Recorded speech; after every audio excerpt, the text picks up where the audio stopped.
আল্লাহ তাআলা আজকে আয়াতে শুরু করছেন সূরা আল মায়েদার ৯৭ নম্বর আয়াতে, জাআল আল্লাহুল কাবাতাল বাইতাল হারাম। আল্লাহ তাআলা এই কাবাকে একটি হারাম ঘরের মর্যাদা দান করেছেন। আল বাইতাল হারাম, হারাম অর্থ হলো যেখানে অনেক নিষেধাজ্ঞা আছে, এগুলোকে অমান্য করা যায় না এবং এটার সম্মানকে রক্ষা করতে হয়। আল্লাহ তাআলা কাবাকে একটি হারাম ঘর বানিয়েছেন যেখানে অনেক কিছু নিষেধাজ্ঞা রয়েছে। আল্লাহ তাআলা এই ঘরের আরো কি করেছেন, কিয়ামাল লিন্নাস, মানুষের জন্য কিয়ামের কারণ। কিয়ামের ভূমিকা কি? কিয়াম শব্দের অর্থ কি? নামাজের মধ্যে কিয়াম আছে, তার অর্থ কি? দাঁড়ানো। আবার সেখান থেকে আসছে ইকামাতুস সালাহ, আকিমুস সালাহ, কাদ কামাতিস সালাহ। আকিমুস সালাহ অর্থ কি? নামাজ প্রতিষ্ঠা করা, প্রতিষ্ঠা করা। তাহলে কিয়ামের অর্থ দাঁড়ানো, কিয়ামের অর্থ, ইকামতের অর্থ প্রতিষ্ঠা করা। এখন আল্লাহ তাআলা এই ঘরকে কিয়াম বানিয়েছেন মানুষের জন্য। এর তাফসীরটা কি হতে পারে? মুফাসসিরিন কেরাম বলেছেন সেটা হচ্ছে যে আল্লাহ তাআলা এই ঘরকে অনেক কিছুর কারণ বানিয়েছেন, যেমন ইয়াকুমু বিল কিয়ামে বিতাযীমিহি দীনাহুম ওয়া দুনিয়াহুম। এই মানুষ যখন এই ঘরের সম্মান রক্ষা করে, হক আদায় করে, বেহুরমতি করে না, তখন মানুষের প্রতি দিন আছে। এর ফলে আল্লাহ তাআলা তাদের দিন দুনিয়ার সবকিছু ঠিকঠাক রাখবেন। আর যখন এই ঘরের সম্মান করা হবে না, তখন কিন্তু দিন দুনিয়া কোনোটাই ঠিক থাকবে না। সেই কথা একটু পরে আসছে ইনশাআল্লাহ। এবং এর ফলে এই ঘরের মর্যাদা রক্ষা করার কারণে তাদের দিনটাও ঠিক থাকবে। ফাবিযালিকা ইয়াতিম্মু ইসলামুহুম, তাদের ইসলামটাও কমপ্লিট থাকবে, ভালো থাকবে, মোকাম্মল থাকবে। মানুষ যতক্ষণ পর্যন্ত উমরায় যাবে, হজে যাবে, তাওয়াফ করবে, সেখানে নামাজ পড়বে, আল্লাহর ইবাদত করবে, এই ঘরের কোনো বেহুরমতি করবে না, ঠিক ইহরামের হুকুম আহকামগুলো মেনে চলবে, ততদিন তাদের এই উম্মতের দিনদারি, এই ইসলাম ঠিক থাকবে। যখন এই ঘরে বেহুরমতি শুরু হয়ে যাবে, তখন উম্মতের আর কিছুই থাকবে না। অবিহি তাহুত্তু আওযারাহুম, সেখানে গিয়ে মানুষ তাদের গুনাহগুলোকে সাফ করে আসবে, অনেক নেকির বস্তা নিয়ে আসবে। আল্লাহ আতায়াল জাযীল আল ইহসানুল কাসীর, আল্লাহ তাআলা অনেক কিছু দান করবেন। এবং সেখানে মানুষ বহু দূর দূরান্ত থেকে সমস্ত মানুষ সেদিকে আসবে, তাদের জমায়েত হবে, তাদের ইজতিমা হবে, ইয়াতাআরাফুন, তারা সেখানে একে অপরকে চিনবে, পরিচয় হবে। কত দুনিয়ার মানুষ আসে বলেন তো দেখি, পৃথিবীতে আর কোন জায়গা আছে এত দুনিয়ার মানুষ চতুর্দিক থেকে আসতে থাকে? আপনি হজে উমরায় গেলে দেখেন আশেপাশে কত দেশের লোক, কোথায় ইন্দোনেশিয়া, কোথায় উজবেকিস্তান, কোথায় চীন, কোথায় আফ্রিকার কোন দেশের, সব পাওয়া যায়। এবং সারা বছর আসছে হজ সময়, হজের সিজনে আর সারা বছর উমরার সিজনে সমানে মানুষ আসছে। তাদের মধ্যে কথাবার্তা, পরিচয় হওয়ার সুযোগ, ইসলামের এই একটা মানে মেসেজ নিয়ে নেওয়ার সুযোগ, আল্লাহর ঘরকে দেখে আল্লাহ তাআলার সম্পর্কে তাদের ঈমান, আল্লাহ তাআলা সম্পর্কে তাদের ধারণা আরো মজবুত হবে এবং ঈমানের একটা ঈমানে উজ্জীবিত হয়ে ফেরত আসবে। এবং সেখানে গিয়ে তারা কি, ওখানে গেলেই অনেক ফায়দা, সে কথা আল্লাহ তাআলা অন্য আয়াতে বলেছেন, লিয়াশহাদু মানাফিআ লাহুম ওয়া ইয়াযকুরু ইসমাল্লাহি ফি আইয়ামিন মা'লুমাতিন আলা মা রাযাকাহুম মিন বাহিমাতিল আনআম। সেখানে গিয়ে তারা তাদের জন্য যা ফায়দা হবে এমন কিছু তারা উইটনেস করবে, এমন কিছু তারা দেখবে, সচক্ষে দেখবে। বলেন তো দেখি, আল্লাহর ঘরকে দেখলে কার মধ্যে একটা পরিবর্তন সৃষ্টি হয় না বলেন?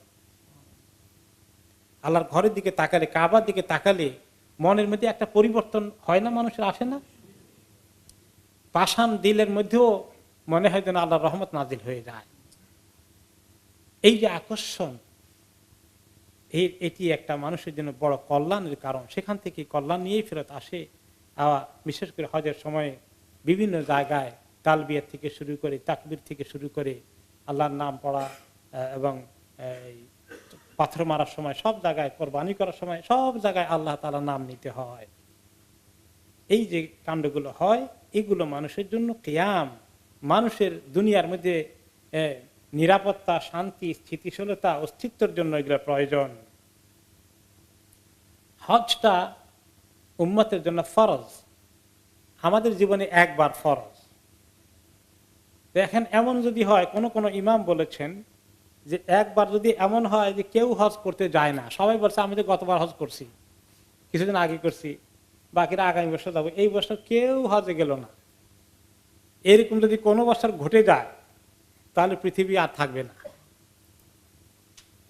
কাজে উম্মতের উপরে হজ, ওইখানে হজের ব্যবস্থা রাখা, কেউ গিয়ে হজ করা উম্মতের উপরে ফরজ।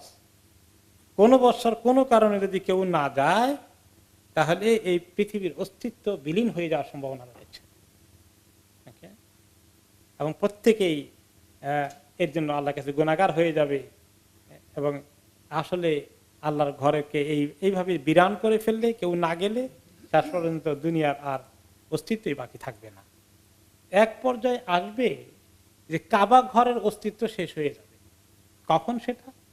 কিয়ামতের আগে হাবশার, যেটা ইথিওপিয়ার এক জালিম বাদশাহ, কাবা ঘর অ্যাটাক করতে আসবে। তার পরিচয় নবী করিম সাল্লাল্লাহু আলাইহি ওয়াসাল্লাম হাদিস শরীফে বলেছেন, যু সুয়াই কাতাইন, অতি ছোট দুটো পাওয়ালা মানুষ, তার শরীরের গঠনটা বেশি ভালো হবে না, অত্যন্ত একটি বড় ধরনের দুষ্কৃতিকারী, সে তার বাহিনী নিয়ে কাবাঘরকে আক্রমণ করতে আসবে কিয়ামতের অল্প কিছুদিন আগে। এসে কাবাঘরের প্রত্যেকটি ইট পাথরকে সে হাতুড়ি দিয়ে পিটে পিটে খুলবে। নবী করিম সাল্লাল্লাহু আলাইহি সাল্লামকে আল্লাহ তাআলা ওই সিনটা দেখিয়েছেন ইন অ্যাডভান্স। তিনি যখন হাদিস বলেন, তিনি বলেন আমি দেখতে পাচ্ছি সেই দুষ্ট লোকটি হাতুড়ি দিয়ে কাবাঘরের, শাবল দিয়ে ইত্যাদি দিয়ে কাবাঘরের পাথরগুলো এবং ইটগুলো খুঁড়ে খুঁড়ে খুলে ফেলতেছে। সেই কাবাঘরের অস্তিত্বকে বিনাশ করে ফেলবে। এরপরে আর কাবাঘরকে পুনর্নির্মাণ করার জন্য কোনো মানুষ খুঁজে পাওয়া যাবে না। তারপরে কিছুদিনের মধ্যে কিয়ামত অনুষ্ঠিত হবে। তাহলে এই আয়াতের ছোট্ট কথা অনেক বড় ইঙ্গিত আছে। দুনিয়ার অস্তিত্ব কাবাঘরের সঙ্গে সম্পর্কিত হয়ে আছে। যেদিন এই কাবাঘর থাকবে না, পৃথিবী তখন হারিয়ে যাওয়ার সময় চলে আসবে, পৃথিবীর অস্তিত্ব শেষ হয়ে যাওয়ার সময় হয়ে আসবে। তো এই কাবাঘর এত বড় একটা নিয়ামত, যেখানে মানুষ যাচ্ছে, ইবাদত করছে, আল্লাহ তাআলা একটা নিদর্শন দেখতে পাচ্ছে। আর এটার পরিচয় হচ্ছে বাইতুল্লাহ, আল্লাহ তাআলার ঘর। তো দুনিয়ার মধ্যে মানুষের ঘর বলতে কি বোঝানো হয়? মানুষের থাকার ঘরকে ঘর বলে, তাই না? তো আল্লাহ তাআলা কি থাকার ঘর নাকি? সেটা কখনো নয়। আল্লাহ তাআলা এই থাকার, এই হাজতের ঊর্ধ্বে, তিনি তো আরশের উপরে আছেন। আর রহমান আলাল আরশ ইস্তাওয়া। তা আল্লাহর ঘর কেন বলা হয়েছে? যে এই ঘরটা তাশরিফের জন্য, আল্লাহর ইবাদত করার জন্য যে ঘর বানানো হয়েছে, সম্মান বাড়ানোর জন্য বলে দেওয়া হয়েছে আল্লাহর ঘর। আল কাবা বাইতুল্লাহ, আল্লাহর ঘর অর্থ হলো এই। তো আল্লাহ তাআলা বলছেন যে এই যে তোমাদেরকে দেওয়া হয়েছে এই ঘর, তার পাশাপাশি এই ঘরের হাজ করতে যখন যাওয়াল হাদি, হাজি কোরবানি, কোরবানির পশুগুলো সেখানে নিয়ে আসা, আল কালায়েদ, এবং যেগুলোকে যে সমস্ত পশুকে কোরবানির জন্য নিয়ে যাওয়া হতো, তখন কিছু ওগুলাকে কিছু লটকেই দেওয়া হতো। দূর দূরান্ত থেকে ওনারা কোরবানির পশু নিয়ে আসতেন। তখন মক্কা শরীফে এত পশু কিনতে পাওয়া যেত না। দূর থেকে যারা আনতেন, তারা এই পশুটাকে যেন কেউ চোরে ডাকাতে ছিনিয়ে না নিয়ে যায় এবং কেউ বেহুরমতি না করে, গলার মধ্যে কিছু মালা টালা দিয়ে পরিয়ে বিভিন্ন রকমের কিছু লাগিয়ে তারা নিয়ে আসছে। কোনো কোনো জায়গায় আবার জুতার মালাও পরাতো জাহেরি জমানায়। এটা চিহ্ন যে এটা কোরবানির পশু, এর গায়ে কেউ হাত দিও না, কোনো কুমতলব এটাকে হাইজ্যাক করে নিয়ে যেও না। তো এই যে সম্মান আরব দেশে তখন থেকে চলে আসছে, সেদিকে ইঙ্গিত তিনি করছেন। এই সব কিছু ঐতিহাসিকভাবে প্রমাণিত যে দুনিয়ার মানুষ এই ঘরকে সম্মান করেছে, এখনো তোমাদেরকে করতে হবে। হজ ওমরা সংক্রান্ত ইহরামের আদব স্বীকার করা থেকে যা কিছু আলোচনা হলো, এসব কিছু মানুষের জন্য এই কাবা ঘরের সম্মান রক্ষা করার স্বার্থেই করা হয়েছে। এগুলোকে তোমরা ঠিক মতো মেনটেন করবে, কোনো অবস্থাতে যেন এগুলো লঙ্ঘন না ঘটে। যালিকা লিতা'লামু আন্নাল্লাহা ইয়া'লামু মা ফিস সামাওয়াতি ওয়া মা ফিল আরদ ওয়া আন্নাল্লাহা বিকুল্লি শাইইন আলীম। তোমরা এটা এই জন্য তোমরা যেন জানো যে আকাশ জমিনে যা কিছু আছে সবই আল্লাহ তাআলা জানেন। হ্যাঁ, এটা তোমরা তো অনেক কিছুই জানো না, আল্লাহ রাব্বুল আলামিন সব কিছু জানেন। সেই জন্য আল্লাহ তাআলা তোমাদেরকে জানান, আর যখনই আল্লাহ তাআলা জানান তোমরা সেগুলোকে জেনে শুনে ঠিক মতো আমল করো। এগুলো কখনো বরখেলাপ করো না, এগুলোর বেহুরমতি করো না।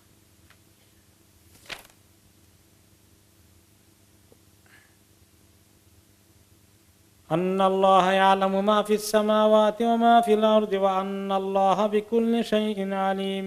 ইয়ালামু আন্নাল্লাহা শাদীদুল ইকাবি ওয়া আন্নাল্লাহা গফুরুর রহিম।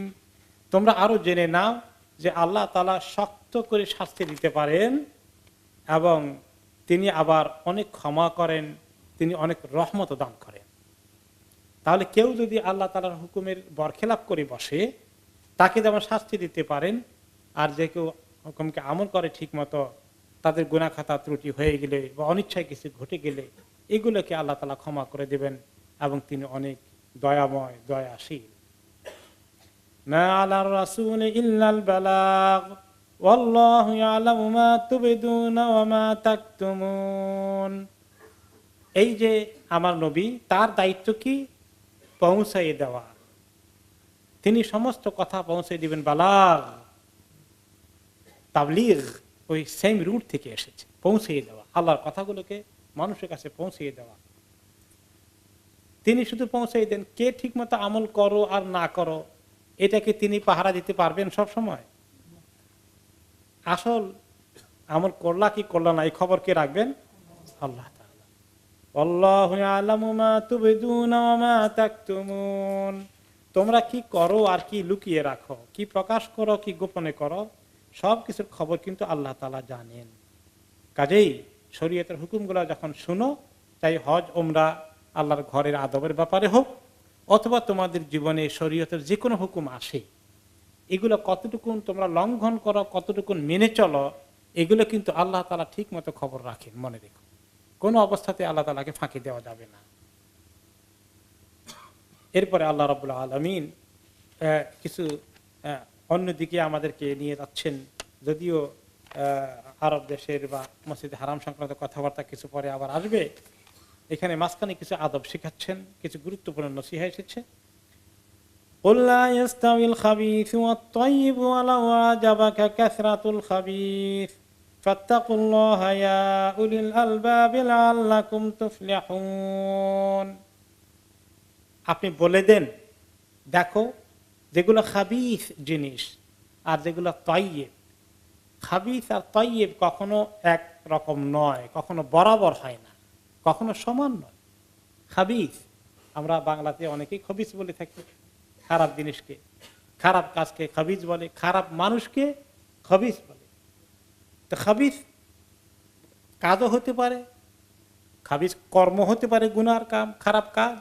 খাবিস যে খারাপ কাজ করে সেই মানুষও হতে পারে। তাহলে ভালো মানুষ হয় তাইয়্যিব আর খারাপ মানুষ হলো খাবিস। এরা দুইজন কি বরাবর? খারাপ কাজ ভালো কাজ কি বরাবর নয়। দিন ইসলাম আর কুফরি কি এক সমান হতে পারে? সত্য মিথ্যা কি একরকম হবে? না। হালাল হারাম কখনো একরকম নয়, পাক না পাক একরকম নয়, দুটোর মধ্যে বিশাল পার্থক্য। আল্লাহ তাআলা এই মুসলমানদেরকে সব কিছুর তাইয়্যিব শিখিয়েছেন। আমাদের চলাফেরা হওয়া লাগবে পাক পবিত্র, তাহারাত আমাদের জীবনে, সেটাও তাইয়্যিব। আমরা খাবো হালাল, সেটা তাইয়্যিব, আর হারামটা খাবিস। আমাদের রুজি রোজগার হবে হালাল, আর চুরি করা, মিথ্যা কথা বলে আর আয় রুজি করা, খারাপ জিনিস, নাহক সম্পত্তি, টাকা পয়সা দখল করা, এসব কিছু খাবিস। আমরা কথা বলবো ভালো কথা, আত-তাইয়্যিবা মিনাল কাউল, ভালো কথা, সুন্দর কথা বলবো, যে কথায় মানুষের ফায়দা হবে, যে কথায় ক্ষতি হয় এই কথা আমরা বলবো না, যে কথায় নেকি হয় সেই কথা বলবো, যে কথায় গুনাহ হয় সেটা বলবো না। তাহলে সব কিছুতেই এই আমাদেরকে খেয়াল করতে হবে যে আমাদের জীবনে কোন কোন জায়গায় খাবিসের মতো জিনিস আছে, খারাপ জিনিস আছে কোথায় কোথায়, এগুলোকে বর্জন করতে হবে। আর তাইয়্যিব যেগুলো আছে এগুলাকে আমাদের জীবনে অর্জন করতে হবে, ঠিক কিনা? আমাদের মধ্যে কি কি খারাপ জিনিস আছে এখনো প্রত্যেকে মুহাসাবা করে এগুলো থেকে সরে আসা উচিত। আমাদের কোন জায়গায় নাপাকের মধ্যে ডুবিয়ে আছে সেখান থেকে বেরিয়ে আসি, পাক পবিত্র জিন্দেগি বছর করি। ওয়ালাউ আযাবাকা কাসরাতুল খাবিস, হে নবী, অনেক সময় দেখা যায় যে খাবিসদের পরিমাণ অনেক বেশি। খাবিসদের যদি কোনো সময় কোনো কিছু খুব বেশিও মনে হয় আপনার কাছে, ওইদিকে যেন আপনি চোখ না দেন। আসলে উনি তো কোনো খবিসের দিকে যাবেন না, খারাপ জিনিসের দিকে যাবেন না, ওনাকে লক্ষ্য করে উম্মতকে বলা হচ্ছে। অনেক সময় দেখা যায় কেউ কেউ বলে, শোনেন, এই হালাল তরিকায় চলতে গিয়ে বড় মুশকিল, দুনিয়াতে চলাই যায় না, টাকা পয়সা ঠিক মতো জোগাড় করা যায় না, একটু বেশি কিছু পাইতে হলে একটু হারামের দিকে যাইতে হবে। তো এই ধরনের একটা টেন্ডেন্সি, এই ধরনের একটা পরিবেশ পৃথিবীতে বিরাজমান। হালালে গেলেই সীমাবদ্ধতা, এটা হারাম ওইটা হারাম, এটা হাত দেওয়া যায় না, সেই ব্যবসা করা যায় না, সুদে টাকা নেওয়া যায় না, লেনদেন করার ক্ষেত্রে সুদ ছাড়া করতে হয়। এভাবে আপনি হিসাব করে দেখলে দেখবেন যে অনেক সীমাবদ্ধ সংকীর্ণতা মুসলমানদের জীবনে আছে, অনেকেই বিরক্ত হয়ে যায়। বলছিলাম না, একদিন আমার এক লোককে আলোচনা করতে গিয়ে কয়েকটা বিজনেসের আইডিয়া নিয়ে আসে বারে বারে। তা আমি আমার কাছে পরামর্শ করে আমি বলি যে এটা তো ঠিক না, এটা তো শরীয়তের দৃষ্টিতে আপত্তি, এটা তো হারাম, এটা তো সুদ। তো বলে যে কোনটাই তো করতে দিবেন না, দেখা যায় তো কোনটা করবো কম দেখি। এখন কিছু তো মুসলমানদের জন্য তো এই সীমাবদ্ধতা আছে, রেস্ট্রিকশন আছে না? এই জন্য হাদিসে কি এসেছে, আর দুনিয়া সিজনুল মুমিন ওয়া জান্নাতুল কাফির, দুনিয়াটা মনে হয় যেন মুমিনের জন্য একটু জেলখানার মতো, সবকিছু বাধা বিপত্তি, রেস্ট্রিকশন, এটা করা যায় না, সেটা করা যায় না। আর কাফেরের জন্য কোনো রেস্ট্রিকশন নেই, তার জন্য জান্নাতের মতো সব খোলা আছে। তো সেই জান্নাতের মতো মনে করে যা মনে চায়, মনের খাহেসাত মিটায়, যেটা দরকার সেটা নেয়। কিন্তু মুমিন 100 বার হিসাব করে যে আমি এই কাজটা করবো কিনা, এটা কি হালাল হবে, এটা কি শরীয়ত মতো হবে, এই তাকওয়া অর্জন করে করে চলে। এই জন্য ওমর রাদিয়াল্লাহু আনহু যখন সাহাবিক উবাই ইবনে কাব রাদিয়াল্লাহু আনহুকে জিজ্ঞেস করলেন যে, কাব, আপনি তো কোরআনে বিশেষজ্ঞ, এক্সপার্ট, আমাকে বলেন তো তাকওয়া একটু ভালো করে বুঝাই দেন, কি রকম চললে তাকওয়াটা ঠিক মতো হবে, তাকওয়ার সংজ্ঞাটা কি হতে পারে। তাকওয়া, আল্লাহ তাআলা তাকওয়ার অনেক গুরুত্ব দিয়েছেন, মুত্তাকিনদের প্রশংসা করেছেন। তিনি বলেন যে, ওমর, আপনি কোন সময় কি মরুভূমিতে, যেখানে অনেক কাটা দ্বারা ইয়ে থাকে, পরিপূর্ণ থাকে, জমিনের মধ্যে কাঁটাতার গাছগুলো ছড়িয়ে থাকে, এরকম কোন কোন জায়গায় কখনো হাঁটেননি? বলে, হেঁটেছি। যখন হাঁটেন এরকম কাঁটাওয়ালা জায়গায় কেমনে হাঁটেন? তিনি বলেন যে, আমি আমার কাপড়টাকে সম্মার্ত, এটাকে টেনে টেনে ধরি, তারপরে এক একটা পা দেওয়ার সময় ঠিক মতো পা দিলাম কিনা দেখে দেখে পা দেই, খুব সতর্ক হয়ে হাঁটি। তিনি বলেন, এটাই তাকওয়া। মুমিন প্রত্যেকটি পদক্ষেপে, প্রত্যেকটি কাজে আল্লাহর মর্জি মতো হচ্ছে, নবী করিম সাল্লাল্লাহু আলাইহি ওয়াসাল্লামের তরিকা মতো হচ্ছে না উল্টাপাল্টা হচ্ছে, হিসাব না করে কোনো কাজ করে না। এরকম ভেবে চিন্তে দেখে শুনে মুমিনকে চলতে হয়। কিন্তু এতে কোনো সময় কষ্ট হয়, আমাদের কিছু কষ্ট হয় না, কিছু কিছু ক্ষেত্রে কষ্ট হয়, সীমাবদ্ধতা এসে যায়, মন মতো সবকিছু করতে পারি না, অনেক কিছুই আমাদেরকে, অনেক পার্টি ফাংশনে আমরা যেতে পারি না, বেপরদা হয়, তাই না? অনেক কিছুতে অনেক অনেক তামসা মেলা, বিভিন্ন রকমের অনেক কিছু আছে, এগুলোতে আমরা যেতে পারি না, কারণ ওখানে গেলে গুনাহ হয়। এরকম অনেক রেস্ট্রিকশন। তো নবী করিম সাল্লাল্লাহু আলাইহি ওয়াসাল্লাম লক্ষ্য করে আল্লাহ তাআলা বলেছেন যে, যদিও কাসরাতুল খাবিস, খাবিস যদি অনেক বেশি হয়, অনেক বেশি যদি তাদের পরিমাণ দেখা যায়, সবাই যদি গড়ে ওই দিকে রওনা হয়ে যায়, দুনিয়ার অধিকাংশ মানুষ কি পবিত্রতার দিকে যায় না খাবিসের দিকে যায়? মুসলমানদের যদি আপনি ফরগেট অ্যাবাউট, মানে যারা মুসলিম না, মুসলমানদের মধ্যেও পাক পবিত্রতা হালাল এই দিকে যাওয়ার লোকের সংখ্যা বেশি না উল্টা দিকে সংখ্যা বেশি? তো বেশি লোক যেদিকে যায়, অনেকে মনে করে আরে কি বলতেছেন এগুলা, এখন সমাজের চল এরকম হয়ে গেছে, এখন সবাই এরকম করতে হবে, বলে না এরকম মাঝে মধ্যে? সবাই একদিকে যায়, আপনি উল্টা দিকে কতক্ষণ যাবেন? সবাই যেদিকে যায়, চল যেদিকে হয়ে গেছে, প্রচলন যেদিকে হয়ে গেছে, তো এইদিকে সবাই এখন আর এটাকে আইব মানা করা হয় না, সবাই করে, আমিও করতে হবে, কিছু করার নাই, এইরকম একটা মানসিকতা যে নিয়ে আসা, এটা ঠিক নয়। নবী করিম সাল্লাল্লাহু আলাইহি ওয়াসাল্লামের মাধ্যমে আল্লাহ তাআলা আমাদেরকে সতর্ক করছেন যে এরকম তোমরা করো না।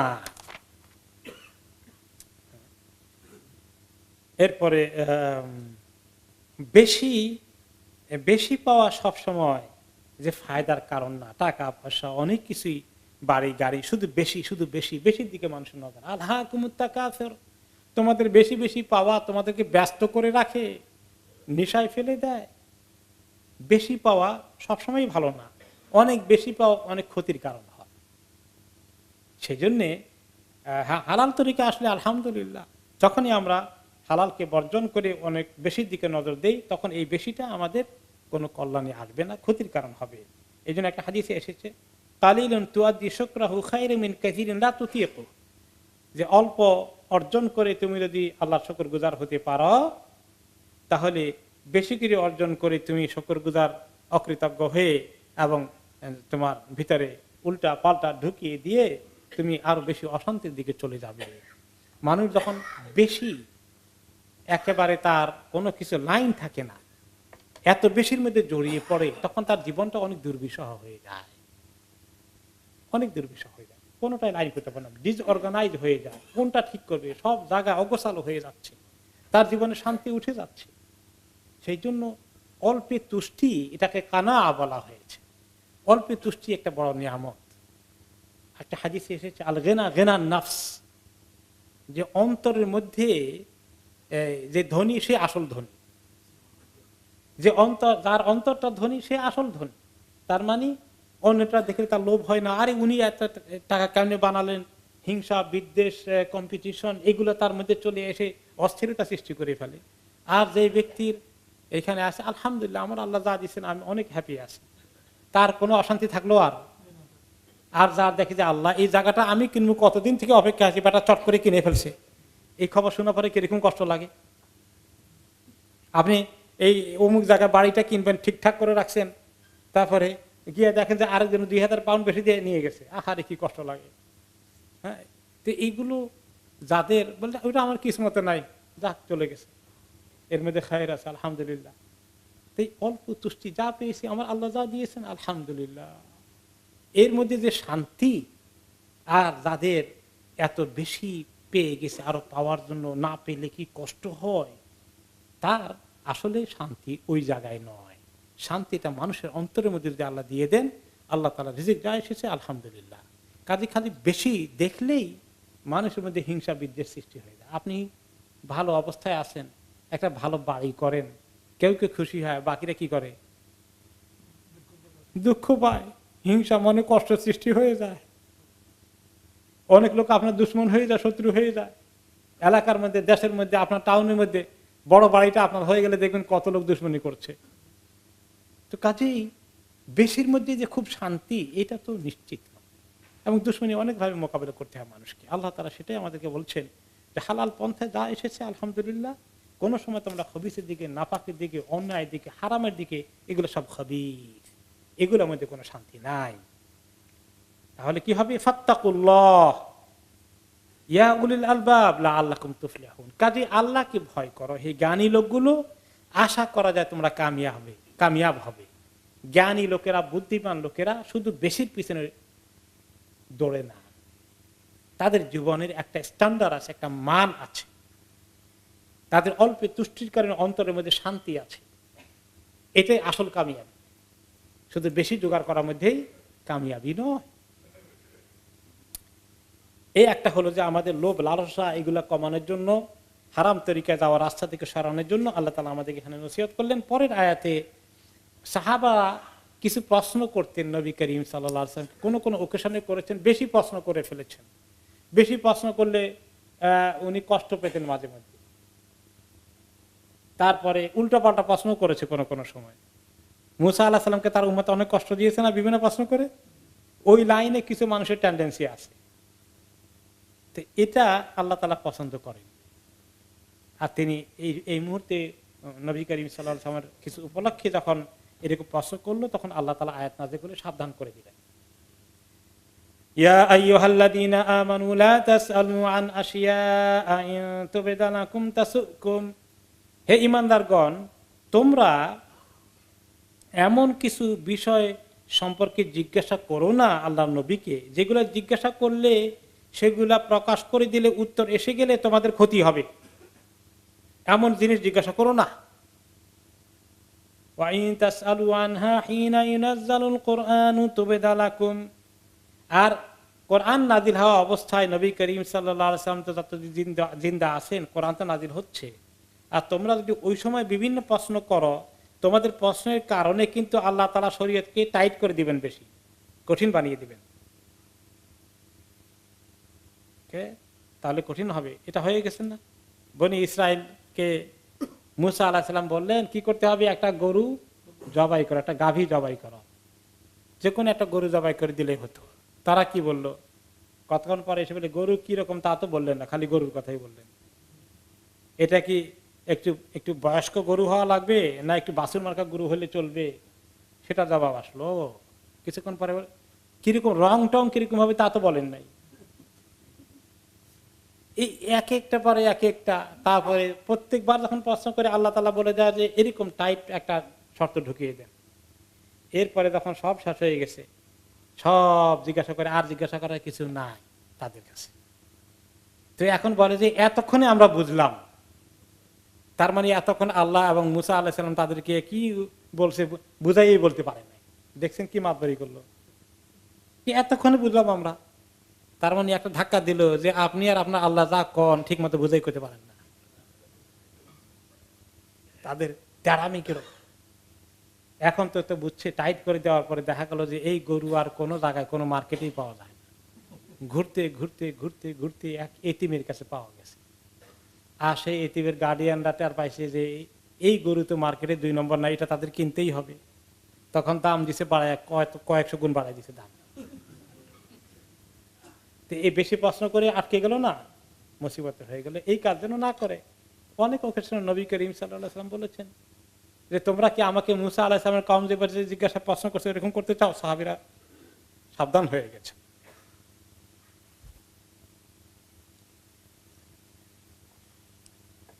তো এখানে কয়েকটা আসছে, শানে নজুল আসছে। যেমন তাফসীরটা আগে শুনি যে আল্লাহ তাআলা মুমিনদেরকে নসিহত করছেন যে তোমাদের যে সমস্ত প্রশ্ন অবান্তর, অনেক সময় বিনা প্রয়োজনে প্রশ্ন করে বসো, এগুলো দরকার নাই। এগুলা করে তোমরা সময় নষ্ট করো না নবী করিম সাল্লাল্লাহু আলাইহি ওয়াসাল্লামের। তোমরা শুনো, উনি তোমাদেরকে যা বলা সেটা বলবে। একান্ত কোনো জিনিস সত্যি বুঝে না আসলে প্রশ্ন করা জায়েজ আছে, কিন্তু খামাকা অ্যাডভান্স প্রশ্ন করা, অতিরিক্ত প্রশ্ন করা ভালো না। এবং কোন কোন আলোচনাতে, সভাতে, বিভিন্ন জায়গায় যখন প্রশ্নের সুযোগ দেওয়া হয়, তখন কিছু লোকে সত্যি ভালো প্রশ্ন করেন যেগুলো আসলে ব্যাখ্যা হওয়ার জন্য দরকার।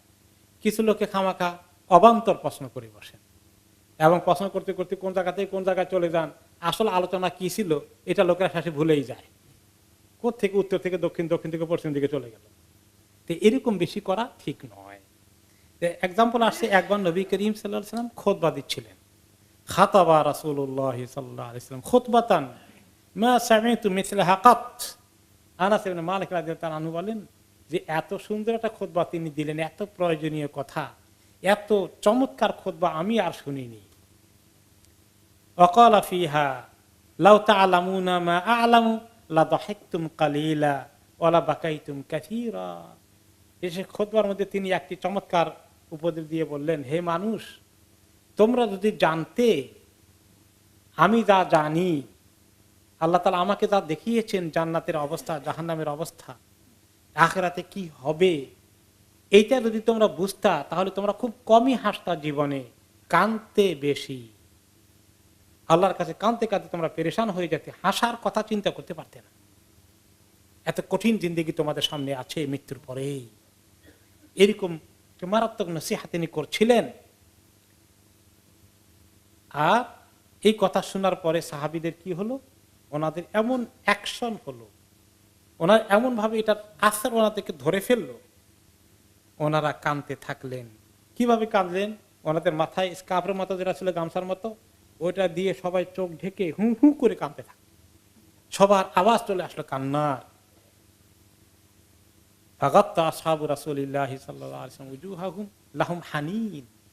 কাঁদতে থাকলেন, কান্নার আওয়াজ রোল চলে আসলো, সবার কান্নার আওয়াজ আসছে এবং সবাই চেহারা ঢেকে ফেললেন কাঁদতে কাঁদতে।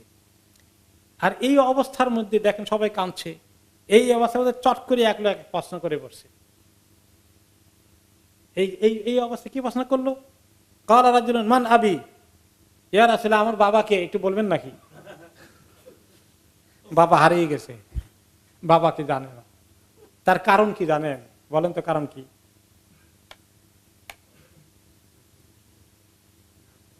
তার জাহেলি জামানায় এই দেশের মতো, এই দেশে অনেক বাচ্চা কাছে পয়দা হয়, মা চিনে বাবাকে জানে না, বাবার পরিচয় না। এরকম আছে কিনা? নাই।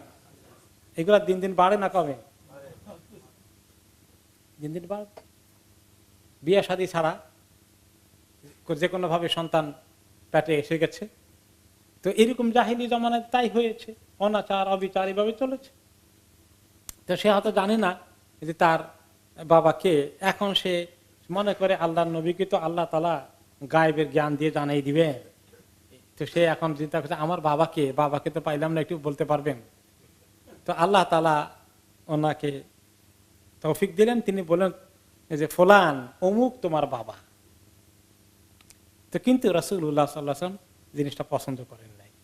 যে একটা সুন্দর পরিবেশে বয়ান করছেন, সাহাবীরা এফেক্ট হচ্ছে, চট করে আরেক জিনিস নিয়ে আসছে। এখন এটার মধ্যে ফজিলত কি আছে বলেন দেখি? এটার মধ্যে তো এমন ফজিলতের কিছু নাই। সে তো যদি বিবাহ শাদী না হয়ে তার সন্তান সে পৃথিবীতে আসে, এরকম বাবার পরিচয় জানার মধ্যে কি ফজিলত আছে?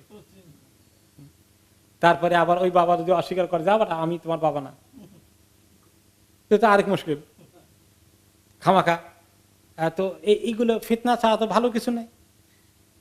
তখন আল্লাহ তাআলা এই আয়াত নাযিল করলেন যে এরকম উল্টা পাল্টা অবান্তর অদ্ভুত উদ্ভট প্রশ্ন করো না। এটা একটা শানের নজুল আসছে। আরেকটা শানের নজুল আসছে, একদিন নবী করিম সাল্লাল্লাহু আলাইহি সাল্লাম একটু বের হয়ে আসলেন, ওয়াহুয়া গাদবানুন মিহমারুন ওয়াজহু, তিনি একটু গোসা এবং মানে একটু রাগ করেছেন, ওনার চেহারাগুলো একটু লাল হয়ে গেছে চেহারাটা। হাত্তা জালাসা আলাল মিম্বার, এবং তিনি মিম্বারে বসছেন, কোনো জরুরি কিছু বিষয় ওনার দৃষ্টি আকর্ষণ করবেন, কেউ উল্টাপাল্টা কিছু করেছে একটু বয়ান করবেন, দৃষ্টি আকর্ষণ করবেন, কেবল মিম্বারে বসছেন। এই সময় এক লোক চট করে গিয়ে বলতেছে আইনা আবি, আমার আব্বা কোথায়? তিনি বলেন কালা ফিন্নার, তোমার আব্বা জাহান্নামে। এর অর্থ কি? মানে তার বাবা মারা গিয়েছে, এখন সে জানতে চায় তার আব্বা কি জান্নাতে গিয়েছে না জাহান্নামে গিয়েছে, কোন জায়গায় আছে। এখন মুশরিক অবস্থায় মারা গেলে ঠিকানা কোথায় হবে? জাহান্নাম হবে, কারণ তখন তো ইসলাম পায়নি।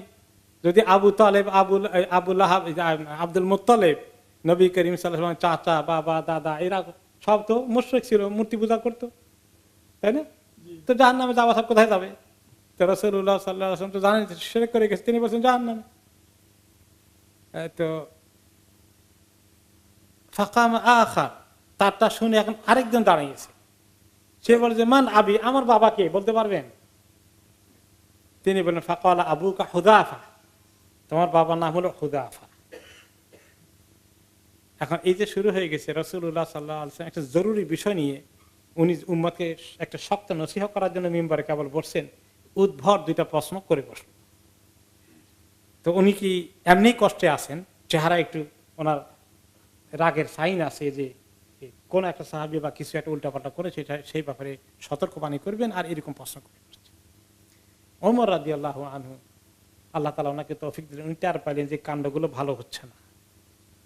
তখন তিনি চট করে দাঁড়িয়ে গিয়ে বললেন, রদিনা বিল্লাহি রাব্বা আবিল ইসলামী দীনা অবি মুহাম্মাদিন সাল্লাল্লাহু আলাইহি ওয়াসাল্লাম নাবিয়্যা অবিল কুরআনি ইমামা ইন্না ইয়া রাসূলুল্লাহ হাদিসু আহাদিন বিজাহিলিয়াতিন শিরক আল্লাহু আ'লামু মান আবাউনা। কি সুন্দর করে বললেন। এই পরিবেশটাকে অন্যদিকে ঘুরে দেওয়ার জন্য, লোকদেরকে থামানোর জন্য, মেসেজ দেওয়ার জন্য ওনার উপরে মাতবারি করতে পারেন না যে উনি গিয়ে আপনার এই লোকেরা থাম, উল্টা পাল্টা প্রশ্ন করো না, এরকম করলে তো আবার নবী করিম সাল্লাল্লাহু আলাইহি ওয়াসাল্লামের শানে বেয়াদবি হয়ে যায়, ঠিক কিনা? কিন্তু এই পরিস্থিতি থামানো দরকার। কি করা যায়? কি সুন্দর বুদ্ধি আল্লাহ ওনাকে দিলেন। তিনি দাঁড়িয়ে বললেন যে আমরা আল্লাহকে রব হিসাবে পেয়ে আমরা অনেক খুশি আছি, সন্তুষ্ট। ইসলাম যে দিন হিসাবে পেয়েছি এই জন্য আল্লাহর কাছে আমরা অত্যন্ত সন্তুষ্ট, কৃতজ্ঞ।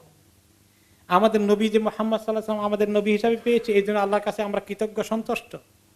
কোরআনকে আমরা ইমাম হিসাবে পেয়ে ইয়া রাসূলুল্লাহ আমরা অনেক সন্তুষ্ট। তারপরে বলেন, ইয়া রাসূলুল্লাহ আমরা এই কয়েকদিন আগেই তো জাহিলিয়াতের মধ্যে ছিলাম, আমরা আমাদের বাপ দাদা আর শিরকের মধ্যে ছিলাম। এখন আমাদের সমাজে তো পাক পবিত্রতা কিছু ছিল না, উল্টাপাল্টা অনেক কিছু হয়েছে। আল্লাহু আ'লামু মান আবাউনা, আল্লাহ তাআলাই ভালো জানেন আমাদের আসল বাবাকে। তার মানে আর কেউ যেন এই প্রশ্ন না করে। জাহিলিয়াতে শিরকের মধ্যে সবকিছু হয়েছে, এই তো কার বাবা কে ছিল, দরকার কি সেটা জিজ্ঞাসা করার, এখন খুঁড়ে খুঁড়ে বের করার এগুলা। তো এইগুলা শোনার পরে সাহাবীরা আর কেউ প্রশ্ন করলেন না। যারা উল্টো পাল্টা করতে চেয়েছে তারা থেমে গেলেন। ফাসাকানা গাদাবুহু, রাসূলুল্লাহ সাল্লাল্লাহু আলাইহি ওয়াসাল্লাম তখন শান্ত হয়ে গেলেন, পরিবেশটা সুন্দর হয়ে গেল। ওমর রাদিয়াল্লাহু আনহু কত ভালো কাজ করেছেন রাদিয়াল্লাহু আনহু। আরেকটি হাদিস এসেছে,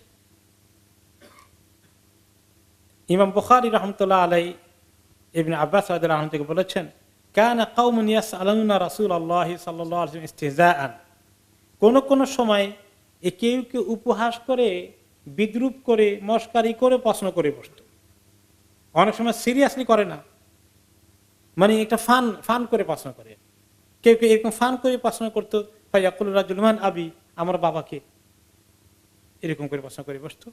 ওয়ায়াকুল রাজুল তাদুল্লু নাকাতহু আইনা নাকাতি, কারো উট হারিয়ে গেছে, আসে জিজ্ঞেস করি ইয়া রাসূলুল্লাহ আমার উটটা কোথায় গেল, তার উট কই গেছে। তো নবী করিম সাল্লাল্লাহু আলাইহি ওয়াসাল্লাম এগুলো ফেস করতে হয়েছে ওনাকে। তখন আল্লাহ তাআলা থামানোর জন্য এই আয়াত নাযিল করেন, খবরদার এই উল্টাপাল্টা প্রশ্ন করো না, যেটা জবাব পেলে তোমার মোটেই ভালো লাগবে না, তোমার কাছে মোটেই ভালো লাগবে না। এবং ওই লোক আরেকটি হাদিসে এসেছে, আমার আব্বা কোথায়, জাহান্নামে, তার মন খারাপ হয়ে গেছে এই কথা শুনে। এই কথা শুনে কি খুশি হয়েছে? তখন তার অবস্থা দেখে নবী করিম সাল্লাল্লাহু আলাইহি ওয়াসাল্লাম পরে বললেন, আবি ও আবুকা কিলাহুমা ফিন্নার, তোমার বাবা আমার বাবা সবাই জাহান্নাম। তারপর গিয়ে কিছু শান্ত হয়েছে। কারণ হলো যে আব্দুল মুত্তালিব এবং আবু তালেব তাদের সবাই আল্লাহকে চিনত, তার পাশাপাশি তারা কি করত, শিরক করত, মূর্তি পূজা করত। এই জন্য আব্দুল মুত্তালিবের এক ছেলে, তার নাম রাখলো আব্দুল্লাহ, নবী করিম সাল্লাল্লাহু আলাইহি সাল্লামের বাবা। আর আরেক ছেলের নাম রাখলো আব্দুল উজ্জা। আব্দুল উজ্জা অর্থ কি? উজ্জার বান্দা, উজ্জা হলে তাদের মাবুদ আরেকটা আছে। তো আল্লাহর বান্দাও রাখছে, আবার উজ্জার বান্দাও নাম রাখছে আরেকজন। তো বোঝা যায় এরা পুরো শিরকের মধ্যে লিপ্ত ছিল, সেই হিসাবে তিনি এই কথা বলেছেন। তাহলে এই প্রসঙ্গটা তিনি নিষেধ করে দিলেন। এরপরে সাহাবারা অনেক সতর্ক হয়েছেন। অনেক সাহাবারা প্রশ্ন করতেন না সহজে, এবং বড় বড় সাহাবারা তো এত থাকতেন যে অনেক সময় জরুরি প্রশ্ন করতে ভয় করতেন, খুব কেয়ারফুল থাকতেন। এখন কিছু প্রশ্ন করতে হয়, তো যারা দূর থেকে আসে, বাইরে থেকে যারা আসে, বেদুইন যারা আসে, তারা আবার এত কিছু কেয়ার করে না, তারা প্রশ্ন করে বসে। কিন্তু মদিনা যে সমস্ত সাহাবীরা আছেন, মুহাজির এবং আনসারী, তারা খুবই সতর্ক। এখন মদিনার কোন সাহাবী, আনসারী এবং মুহাজির চিন্তা করে আমার একটা প্রশ্ন আছে, এটা জরুরি প্রশ্নই, কিন্তু তারপরেও যেহেতু আল্লাহ তাআলা একটু আদব শিখিয়েছেন, কি জানি বেয়াদবি হয়ে যায় কিনা, সাহস করেন না, অপেক্ষা থাকেন কোন সময় বেদুইন আসবে। তো বেদুইনটা একটু ভালো করে খাওয়া দাওয়া করাইয়া কয়, এই প্রশ্নটা ট্রান্সফার করে দিও। সাহাবীরা এত আদব শিখলেন, আল্লাহ। তো বেদুইনরা তো এত হিসাব নিকাশ করে না। আর নবী করিম সাল্লাল্লাহু আলাইহি ওয়াসাল্লাম মাইন্ড করবে না, বেদুইন আসে দূর থেকে চলে যাবে, আর তাদের কথা একটু তারা মার্কা, এমনিও তারা এত মানে সুন্দর করে সাজাই গুজাই বলে না, তিনিও তাদেরকে মাইন্ড করবেন না, এটা তারা জানে। তো এতটুকু আদব লিহাজ পরবর্তী পর্যায়ে সাহাবারা আগে থেকেও অবশ্য ওনারা সতর্ক ছিলেন। আমরা বুঝলাম ওমর রাদিয়াল্লাহু আনহু যেভাবে জিনিসটাকে ঘুরাই দিলেন। পরের আয়াতে হচ্ছে ওয়া ইনতাসালু আনহা হিনা ইউনাজ্জালুল কোরআন তুবদালাকুম, তোমরা যদি কোরআন নাজিল হওয়া অবস্থায় উল্টোপাল্টা প্রশ্ন করে, তাহলে এই কারণে আল্লাহ তাআলা জটিল করে দিতে পারেন, ওই যে মুসা আলাইহিস সালামের কওমের মতো শক্ত করে দিবেন, তাহলে আমল করতে কষ্ট হবে, এতে করে তোমাদের জন্য কি হবে, আরো কঠিন হয়ে যাবে। আফাল্লাহু আনহা, আগে যা কিছু করেছ এগুলোর জন্য অনুতপ্ত তোমরা যদি হয়ে যাও আর এভাবে কেউ না করো, তাহলে আগের গুলোকে আল্লাহ তাআলা মাফ করে দিবেন। এবং আরেকটি হাদিসে নবী করিম সাল্লাল্লাহু আলাইহি ওয়াসাল্লাম সতর্ক করেছেন কিভাবে, আ'যামুল মুসলিমিনা জুরমান মান সাআলা আন শাইইন লাম ইউহাররাম ফাহুরিমা মিন আজলি মাসআলাতিহি, ওই লোকটি বড় অন্যায় করে ফেললো, গুনাহ করে ফেললো, যেই ব্যক্তির প্রশ্ন করার কারণে, তার প্রশ্নের কারণে যে জিনিসটা আগে হারাম ছিল না এখন হারাম করে দেওয়া হলো। তার প্রশ্নের কারণে যদি আল্লাহ তাআলা কোনো জিনিসকে হারাম করে দেয়, তাহলে সেই ব্যক্তি একটা বড় গুনাহ করে ফেলল।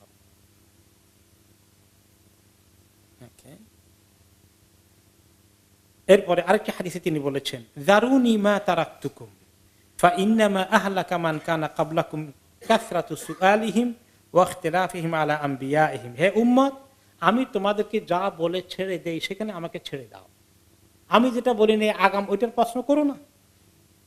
কারণ তোমাদের আগের উম্মতগুলো কি কারণে হালাক হয়েছে জানো, বেশি বেশি করে প্রশ্ন করতে গিয়েছে তাদের নবীকে, এবং নবীর সঙ্গে মাঝে মাঝে ইখতিলাফ করে বসেছে। নবী বলছেন এদিকে, উল্টা পাল্টা করে মনে হয় নবীর উল্টা বেশি বুঝে ফেলেছে, এইরকম তর্ক বিতর্ক করেছে, আর বেশি প্রশ্ন করতে গিয়ে তারা ধ্বংস হয়েছে। তোমরা এরকম করো না। আরেকটি হাদিসে তিনি বলেছেন, ইন্নাল্লাহা তাআলা ফারাদা ফারাইদা ফালা তুদাইউহা, আল্লাহ তাআলা কিছু ফরজকে ফরজ করে দিয়েছেন, এগুলাকে কখনো তোমরা অবহেলা করে নষ্ট করো না। ওয়া হাদ্দা হুদুদান ফালা তা'তাদুহা, হারাম হালালের সীমা রেখা ঠিক করে দিয়েছেন, এগুলোকে কখনো লঙ্ঘন করো না। ও হাররামা আশিয়া ফালা তানতাহিকুহা, কিছু কিছু জিনিস হারাম করে দিয়েছেন, কখনো এই হারাম করতে যেও না। ওয়া সাকাতা আন আশিয়া রাহমাতান বিকুম গায়রা নিসয়ানি ফালা তাসআলু আনহা, আর কিছু জিনিস আল্লাহ তাআলা চুপ করে বলেন নাই যে এটা হারাম, রেখে দিয়েছেন তোমাদের প্রতি রহমত করে। যদি আল্লাহ হারাম না বলে থাকেন তাহলে কি হবে, অটোমেটিক্যালি হালাল হয়ে যাবে। হারাম না বলা পর্যন্ত সেটা কি হালাল, তো কাল চুপ করে থাকার মধ্যে খায়ের। কিন্তু যদি বেশি বাড়াবাড়ি করো, এটা চুল চেরা বিশ্লেষণের দিকে বেশি এগিয়ে যাও, তাহলে কিন্তু হয়তো তোমরা ক্ষতিগ্রস্ত হয়ে যাবে। এই ব্যাপারে আরেকটি হাদিস এক্সাম্পল সহকারে এসেছে। একবার নবী করিম সাল্লাল্লাহু আলাইহি সাল্লাম যখন হজ ফরজ হওয়ার আয়াত নাজিল হলো, তখন তিনি সাহাবীদের সমাবেশে বললেন, ইয়া কওম কুতিবা আলাইকুমুল হজ, হে লোকেরা, আল্লাহ তাআলা তোমাদের উপর হজ ফরজ করে দিয়েছেন, হজ ফরজ করে দিয়েছেন, কাজেই তোমরা হজ আদায় করো। ফাকামা রাজুলুম মিন বনি আসাদ, বনি আসাদ গোষ্ঠীর একটি লোক দাঁড়িয়ে গেল।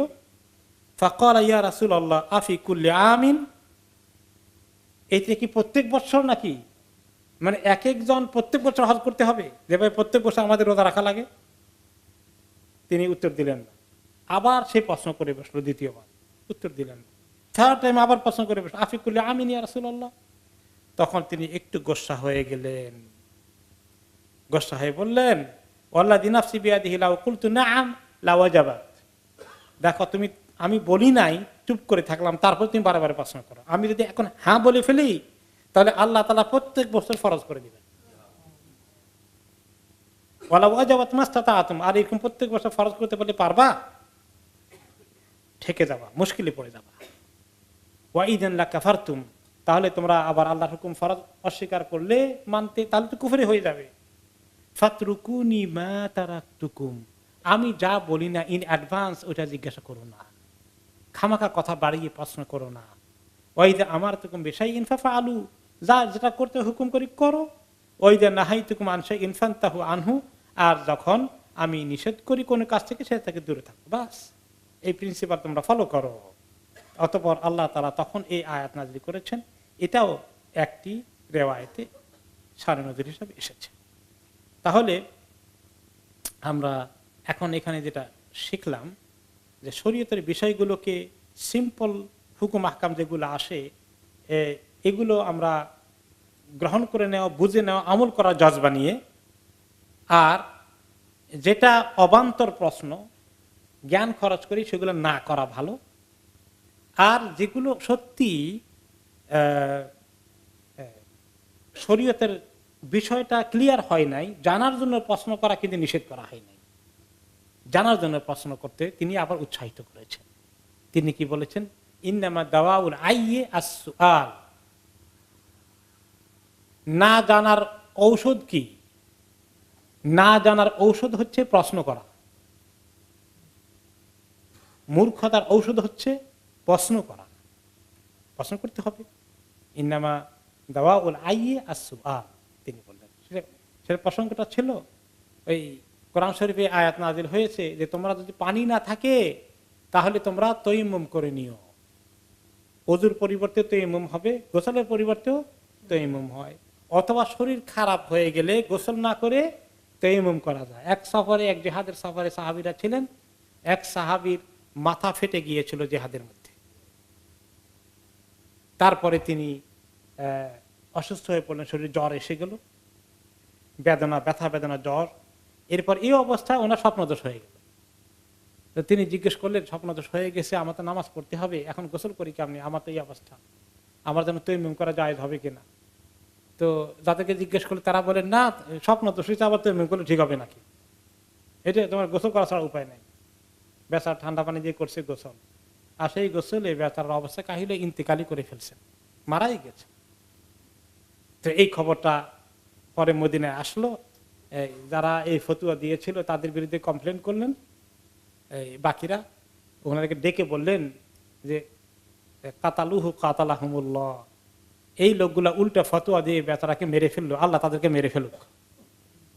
অবশ্য বদদোয়া করেন নাই তিনি, উম্মতকে এভাবে বদদোয়া করেন না, একটু ধমকের মতো দিয়েছেন আর কি, যে এরকম করেন। তারপরে তিনি মন্তব্য করলেন, ইন্নামা দাওয়াউল আইয়ি আস-সুআল, তারা যে ফতোয়া দিল তারা জেনেছে না জেনে ফতোয়া দিল।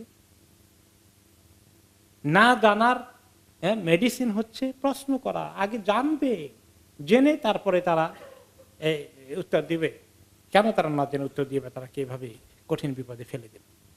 তো এখানে আমাদেরকে গাইডেন্স দেওয়া হচ্ছে যে আমরা যেন জানার জন্য প্রশ্ন করতে পারি, যেটা রিয়েল গুড কোয়েশ্চন, কিন্তু উল্টাপাল্টা প্রশ্ন করার থেকে যেন আমরা দূরে থাকি। অনেক সময় তর্ক শুরু করে দেয়। এই তিনি বলেন ইমামের সঙ্গে ইখতিলাফ করো না। কোনো সময় কেউ কেউ প্রশ্ন করতে গিয়ে বিরাট মাহফিলের পরে প্রশ্নের সুযোগ দেওয়া হয়েছে, ভালো কথা, প্রশ্ন করতে গিয়ে তর্ক লাগিয়ে দিয়েছে। এবার এমন এক জায়গায় নিয়ে গেল, কোত্থেকে কোথায় চলে গেল, মূল বিষয় কি ছিল এটা আর গন্ডগোল লেগে গেল। এখন একটা ভালো কনক্লুশন হলো না। এই সমস্ত আদব তিনি আমাদেরকে শিখিয়েছেন, কিভাবে আমরা ইলমে মাহফিলে আসবো, শুনবো, আলোচনা করব এবং আমলের নিয়তে শুনবো এবং তর্ক বিতর্ক করব না। তারপরে ক্লিয়ার না হলে আমরা এটাকে খোলাসা করব। আল্লাহ তাআলা আমাদেরকে তৌফিক দান করুন।